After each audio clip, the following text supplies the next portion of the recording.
My name is Joshua Ridley. I serve as Marketing and Communications Manager for Arts Council of Winston-Salem in Forsyth County. Arts Council has a commitment to diversity and inclusion, which means a lot to me, both as a Black man and also a gay man. And in February, people talk about, Black History Month, and history is very important, but I also think of history from a future tense perspective. What are we doing today that's going to be history tomorrow? And what does that mean? What does that look like? And what better way to do that than to tell stories of people who are prominent today in their own respective fields?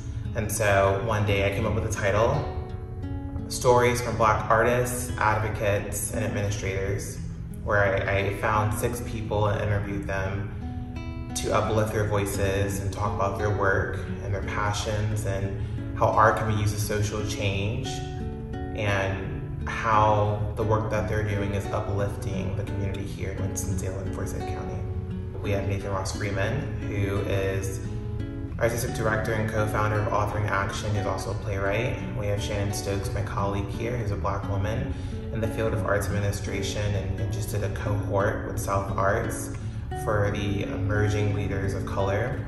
Talitha Vickers, who is a journalist and a news anchor and an arts advocate and community figure.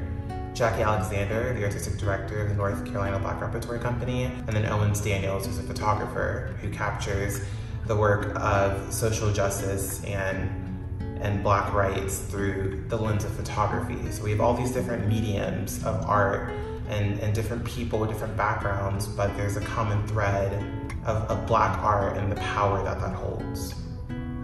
It is my hope that people who watch this series take away something new that they didn't know before. I want them to have a newfound appreciation for art and its power in everyday lives, its power in impacting everyday lives. What surprised me most in learning from these stories is how much people have in common. There were moments in several different interviews that were all conducted on different days with people who may not talk to each other every day, that they would say the same things.